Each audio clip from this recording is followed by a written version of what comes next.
Some women bring peace the moment they enter your life. Others bring peace only when they leave. And sometimes it takes years of being drained, manipulated, and quietly dismantled before you realize which one you've been with. You're not bitter. You're not angry. But you are tired. Tired of wondering why something feels off. Why no matter how much you give, it never feels like enough. Why the more you try to be steady, the more she seems to unravel things. This isn't about blaming women. It's about protecting yourself. Because if you've lived long enough, and I know you have, you've met at least one woman who was not what she appeared to be. She was beautiful, magnetic, even kind, at first. But somewhere along the way, her presence began to drain you. Not because you're weak, but because you were being pulled into a subtle war, a psychological tug-of-war between peace and chaos, clarity and confusion. You see, not every smile hides warmth, and not every hand you hold is meant to hold you back. Some women don't break your heart the way movies show. They break your spirit slowly.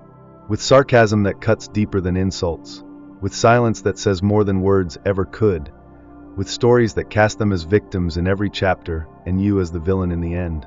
And if you're a man who values truth, peace, and purpose, there comes a time when you have to see it for what it is, not through the lens of emotion, but through the lens of wisdom. As Marcus Aurelius said, the happiness of your life depends on the quality of your thoughts. But I'd take it one step further. It also depends on the quality of the people you allow into your life. In today's video, we're going to uncover 7 clear signs that there is an evil woman next to you. Not evil in a cartoonish way, but in how she slowly dismantles the peace and strength within you. This is your wake-up call. Sign 1. She's always the victim. At first, she seems honest, refreshingly so. She tells you how everyone's betrayed her, how her last boyfriend didn't treat her right, how her boss was threatened by her confidence, how even her own family always took her sister's side. You sit there listening, nodding, feeling sorry for her, maybe even protective. You think, she's been through a lot. Maybe she just needs someone stable. That's the hook. But soon, you start to notice a pattern. Every story she tells casts her as the wounded one, the misunderstood one, the innocent one. And every person in her past, a villain. You want to believe her. You want to be the man who helps her feel safe. But the longer you stay, the more you realize, the problem isn't everyone else. The problem is that she's built her identity around being a victim. And here's the danger. When a woman sees herself as a perpetual victim, she never takes ownership. She doesn't grow, she manipulates. She rewrites every situation to make herself look blameless. And if you're not careful, you'll become the next character in her sad story. Not the hero, but the disappointment. A man I knew, Tom, went through exactly this. He was steady, kind, and loyal. She told him everything on their first few dates, and he admired her vulnerability. But month after month, the script never changed. She needed saving constantly. And eventually, when Tom couldn't keep playing along, he became just like the others in her eyes. The moment he set a boundary, he was labeled the bad guy. This is not love. This is emotional dependency disguised as connection. Stoicism teaches us a truth that many ignore. You cannot control others, only your response. Marcus Aurelius put it best. You have power over your mind, not outside events. Realize this, and you will find strength. But a woman who clings to victimhood refuses that power. She hands it away, and demands that you carry it for her. And if you try to save her, you'll end up carrying a weight that was never yours to bear. So what do? You stop playing the rescuer. You stop justifying chaos. And above all, you walk away with clarity, not guilt. Because protecting your peace isn't cruel, it's wise. Sign 2, she's addicted to drama. You can feel it before you can name it.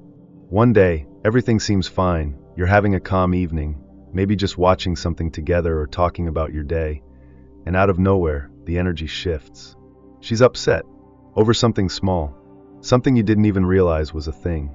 You forgot to text back fast enough. You seemed distracted when she was talking. You didn't notice her new haircut. And just like that, a peaceful moment becomes an interrogation. You're confused. You explain yourself. You apologize. But somehow it keeps going. The more you talk, the worse it gets. By the time it's over, you're exhausted, and she's calm again. That's the pattern. Because for a woman addicted to drama, peace is uncomfortable. Stillness makes her nervous. So when life gets too calm, she'll light a match just to feel alive again. She needs the emotional roller coaster, not because she enjoys conflict, but because chaos makes her feel in control. When everything is spinning, she's at the center of it all. You, on the other hand, become the audience, or worse, the unwilling co-star in a show you never auditioned for. And here's what's dangerous. Over time, you begin to adapt. You start walking on eggshells. You anticipate her triggers. You explain yourself even before she asks. You think you're keeping the peace, but really, you're losing your own center. Seneca once wrote, "An angry man opens his mouth and shuts his eyes." That's her. Emotion blinds her. She doesn't care about truth. She doesn't want resolution. She wants reaction. And if you give it to her, if you engage, you're not solving anything, you're feeding the fire. So what's the Stoic move? Step back. Don't argue. Don't correct. Don't explain. Observe without attachment. Respond with calm, or not at all. Let the storm pass without stepping into it. Because not every battle is yours to fight. And for a Stoic man, the highest form of strength is choosing silence over chaos. Sign 3. She controls through guilt. She doesn't yell. She doesn't threaten. Instead, she sighs. She goes quiet. She looks at you with that disappointed expression, the one that says, "I thought you were different." You cancel a night out with your friends to meet a deadline, and suddenly she's distant. You ask for a little time alone to recharge, and she says, "It's fine." But you know it's not. You try harder next time. You rearrange your schedule. You explain yourself more carefully. You sacrifice small pieces of your freedom just to avoid that heavy silence again. That is guilt-based control, and it's one of the most subtle yet powerful forms of manipulation. You think you're being caring, thoughtful, loving, but what you're really doing is surrendering. Every decision starts getting filtered through her feelings. You begin to ask yourself, will this upset her? Instead of, is this right for me? And before you even realize it, your sense of direction, your masculinity, is no longer guided by values, but by the fear of making her feel bad. Let's be clear, this isn't empathy. This is emotional leverage. She never has to say it out loud. Her posture, her mood, her withdrawn affection, that's enough. It becomes a currency, and the more guilt you pay, the more she demands.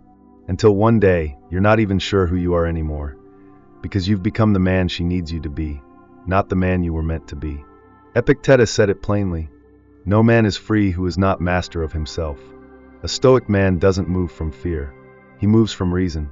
He gives not because he's avoiding punishment, but because it aligns with his principles. So what's the move? Set boundaries. And more importantly, keep them. Let your no mean no. Let your decisions stand on truth, not tension. And when the guilt starts to creep in, remind yourself, it's not your job to manage someone else's emotions. It's your job to live in alignment with your purpose. And that, my friend, is a responsibility you cannot outsource. Sign 4. She lacks empathy. Life will hit you. It doesn't matter how strong you are. Eventually you'll lose something, someone, or even yourself for a while. And in those moments, you don't need someone to fix everything. You just need someone who gets it. But when she lacks empathy, you won't get that. You'll open up, and she'll look at her phone. You'll share something real, and she'll change the subject. You'll mention that you're struggling, and she'll respond with something about her day. At first, you'll brush it off. Maybe she's distracted. Maybe she's not great with emotions. But the more it happens, the more you'll feel it, that distance. Not just physical, but emotional. And that's the loneliest place a man can be, sitting next to someone who's supposed to care, and feeling utterly alone. There's a man I know who dated a woman after losing his wife. He wasn't looking for pity, just presence. Someone to sit with him in the quiet. But when grief showed up, she couldn't handle it. She gave shallow reassurances. Changed the topic. Acted like his pain was an inconvenience. Eventually, he told me, I felt lonelier with her than I did by myself. That's what a lack of empathy does. You feel invisible during your most human moments. And here's the Stoic truth. Marcus Aurelius said, waste no more time arguing what a good man should be one. But I'll add this, waste no more time hoping someone will become something they clearly are not.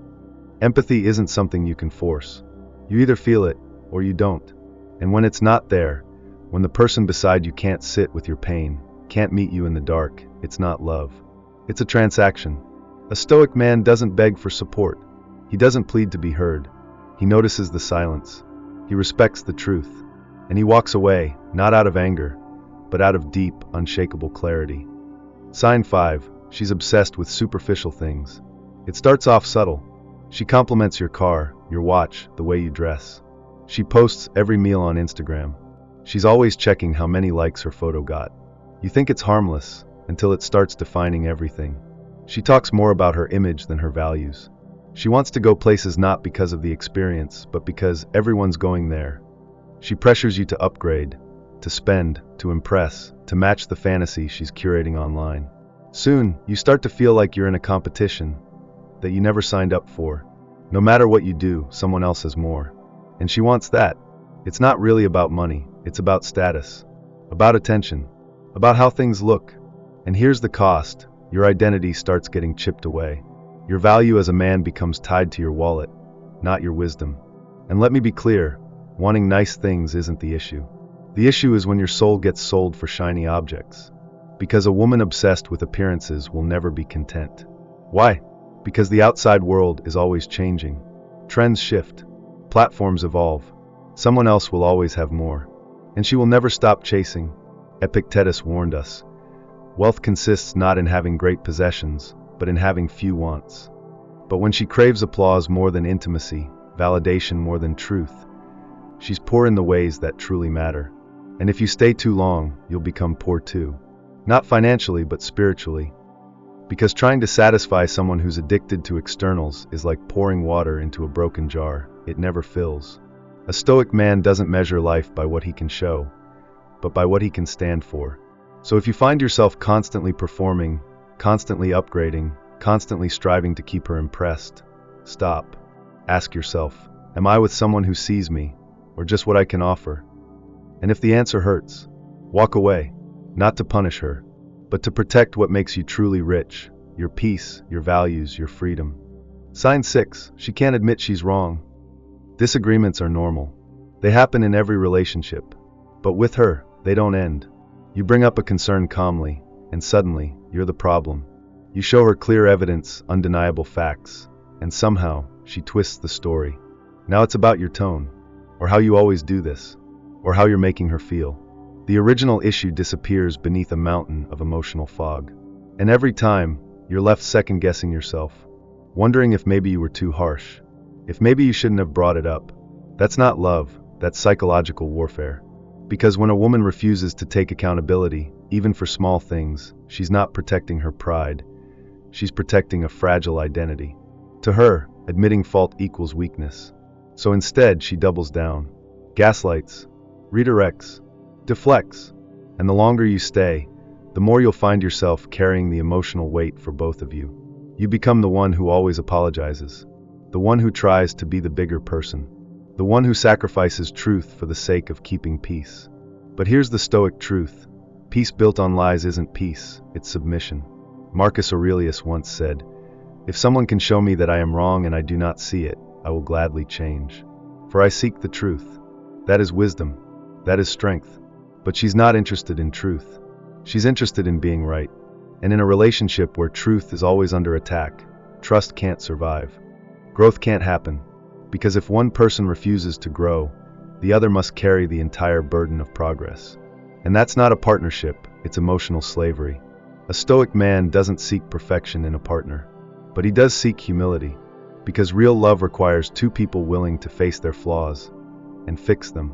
If she can't say, "I was wrong," she's not protecting you from pain, she's protecting herself from transformation.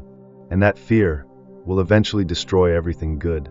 So if every disagreement turns into a courtroom, if reason is never allowed at the table, don't waste time arguing. Don't keep score.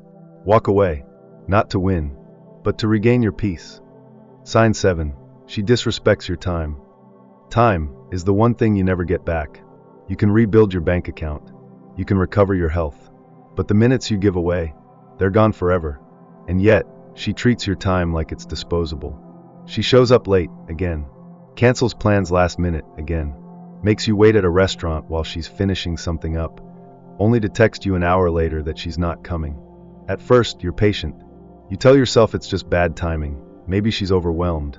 Maybe it's not a big deal. But deep down, you feel it.